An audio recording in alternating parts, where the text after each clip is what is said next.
In this review, I want to talk to you about this pencil, which is the Derwent Sketching Pencil. Derwent is one of my go-to trusted brands. I love the company. I use a lot of its products. No complaints really with any of them. Its reputation in the world of pencils particularly, but also artist materials generally, is unrivaled. It goes back to 1832. And it even has its own pencil museum, which I'd love to visit at some point. I think I've been using this pencil for about 20 years now. I can't remember how I chanced upon it, but I did, and I started using it, and I pretty much haven't used anything else. Now, I do use other pencils on occasion for different purposes, and I've arrived at a sort of set of pencils from different makes that I'll review variously over the coming months. But on this occasion I wanted to start off with this one because this really is sort of my go-to pencil. It's a go-to brand, my go-to pencil, and I pretty much use it exclusively for most of the sketches you can see on my website, which is in the description box below this video, and also on the YouTube videos themselves. Not all the time, but most of the time this is the pencil I'll be using.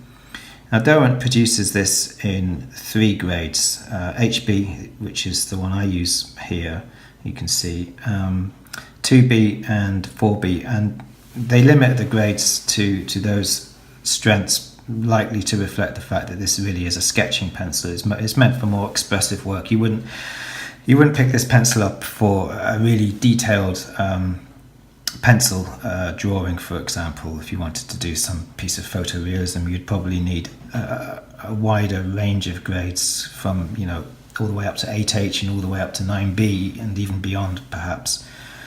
But for what I do, which is mainly small sketches of landscapes and architecture over which I then apply a watercolour wash, this is the pencil that I'll pretty much be using all the time. One of the things I've come to really like about this pencil is the barrel coating. It's actually, I don't know if you can see here, but it's quite a matte coating. It doesn't shine. If I put some light on it here, I don't know how that's coming across, but it's not picking up the light terribly well, which is a nice way of showing that it's in hot climates or in warm sunny days, without going into details, your hands can get a bit slippy, and you don't want the barrel to be impeding how you hold the pencil. Now, if you look at this end, they have a sort of a shiny coating. You don't get down to that part of the pencil anyway, and it's just sort of a nice touch to the pencil. That's not the coating that's on the barrel, so the barrel is actually really easy to hold, and it's just a really good quality feeling pencil. You can see that the writing here, I'll keep the light on actually, I think the lighting wasn't so good. I know there's a bit of a glare off the table, but at least you can see the pencil. I'll sort out some better lighting in the future, sorry about that.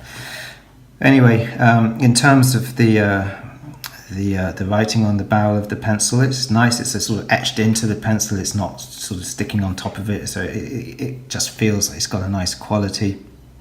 The barrel is also, it's a nice thickness. It's a bit thicker than your normal pencil that you just pick up any place. I think it's about 8mm thick, so bear that in mind when you choose a pencil sharpener.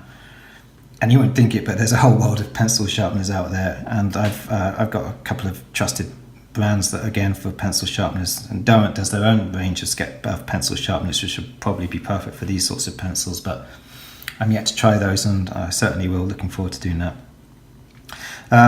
Another thing I want to talk about is the lead itself, the graphite.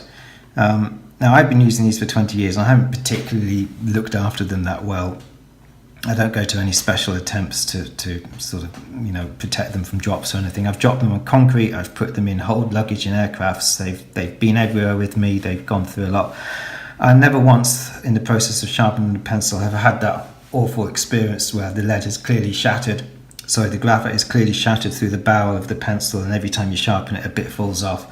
That's never happened with this pencil. I completely trust it.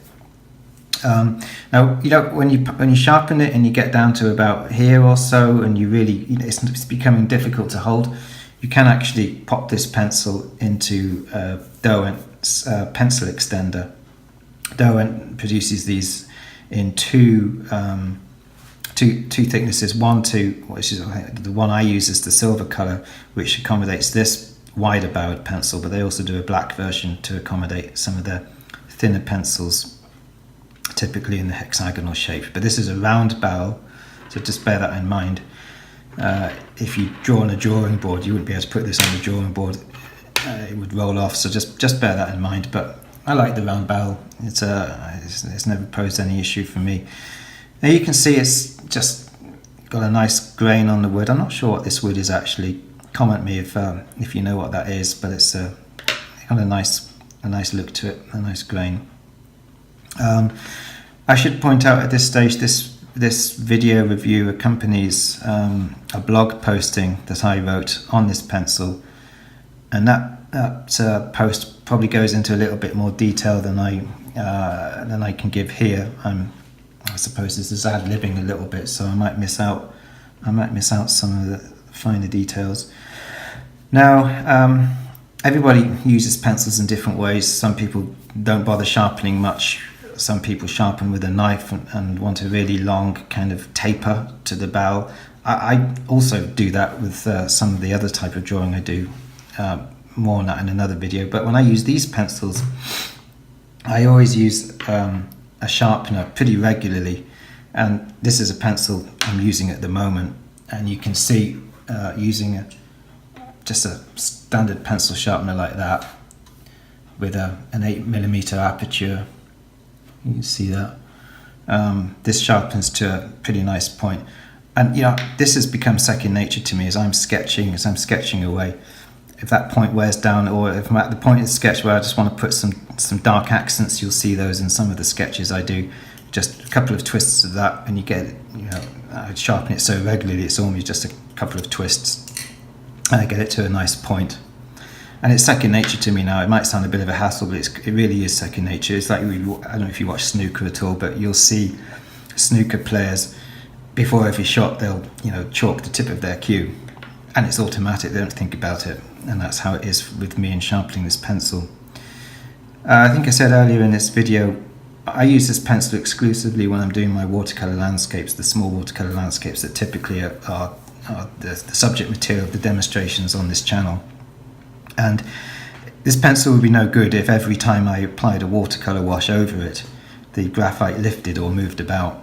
And sometimes that gives a nice sort of random effect, but that's not what I'm after in these sketches. I've done the drawing the way I want it to be, and I want it to stay that way. I don't want to be using fixative. I don't want to put fixative on the paper for the type of work I'm doing. Often it's outdoors, and it's just an extra thing to carry, and I'm not too keen on the smell of it.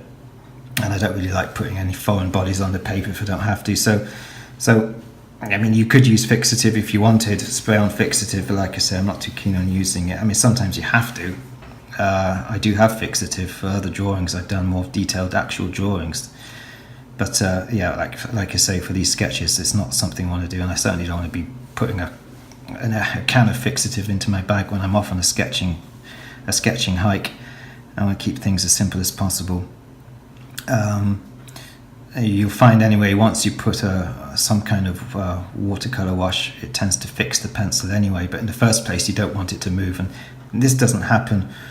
That's just going to do a little demonstration here. I think I'll turn the light off. Hopefully you can still see that. It's not great, but you can get a nice, even though it's HB, you can get a nice dark accent and tapering off to a very, very thin line. So hard, medium, soft, and tends to shade quite nicely. Do a little bit of shading here. You can see it, how it tapers off.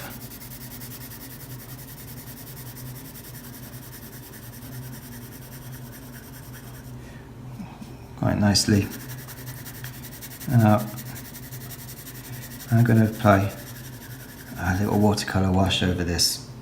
I'm going to concentrate in this area because if there's going to be any movement, it's going to be here where the paint, where the graphite is at its thickest and loosest. So I won't do any more now. I'll just give this a blow off some of the dust, and I'll just do a quick wash of watercolour over that. Hopefully it'll give you an idea. And I'm going to use a flat brush, quite a springy flat brush, because if anything would lift graphite off the paper, it would be a flat brush. This is what I mean. This is actually a Winsor. Well, the writing's rubbed off it, but it's actually a Winsor and Newton Spectre Sable synthetic blend. It's about 15 years old. This, I love it. I tend to use it actually just to lift colour off the pans, and then once I got the colour into the wells of the watercolour box, I then go to a round sable. But anyway, so I'm just going to use a hooker's green, mix it with a bit of French ultramarine, just because I like the colour, and a bit more of the French ultramarine. Okay, so there you can see I'm not making any effort to do this with any delicacy. That's a wash of colour applied over that graphite. Let's wash that brush, and I think you can see there that, lift the paper closer to the camera, if you can see that there's no lifting, nothing whatsoever, and I didn't do anything with that graphite other than just blow off the excess dust. I'll just put some light over that. You can see the paint is still wet, but for the purposes of completely demonstrating the lack of lifting and movement in the graphite, you can see that it's, in that respect, it performs exceptionally. So that's it. That's the Derwent Sketching Pencil. I really recommend it. The way I do reviews, I don't know if it's right to say this is a review. This is more like me telling you why I love this pencil and why I can recommend it. It's more of a product endorsement, I suppose. It's based on decades of experience using this. There certainly wouldn't be sat here, whittering on to you about using a pencil or any type of artistic equipment if I didn't completely believe in it myself. So I hope you find that useful. Like I say, there's a more detailed written description showing something like this as well on my website, which is theseabeangallery.com, but the link is in the description box. You can also find details where to buy this pen from the manufacturers themselves. And I'm going to be doing some more reviews like this in the future, mainly outlining the equipment I use, why I use it, and why I like it so much. And hopefully that might make purchasing decisions a little bit easier for you if you are keen to sort of replicate some of the work and demonstrations and tutorials I'm doing on my channel. Then I guess it would help to use the same equipment, but at the same time it doesn't matter if you don't want to use your own, find your own style. Well, that's it. There'll be I think the next posting hopefully will be another demonstration, an actual painting, and hope you found that useful, and many thanks for watching. Oh, and of course, the currency of a YouTuber, I'm sorry to ask, is likes, shares and subscriptions. And the reason we're always asking for that is because the more of that we get, the more support we get for the channel, and the more likely it is that we are enthused enough and remunerated enough to be able to continue to do these sorts of videos. It is literally the currency of a YouTuber, and it's hugely appreciated. A like, a share, a subscription. Believe me, even the YouTubers who have over 100,000 subscriptions and beyond, they'll notice every single subscription. It's really helpful. So it would be great if you could do that, and then you'll get notifications of the latest videos. That's it. Thanks very much. I hope you all have a great day, morning, evening, afternoon, whatever.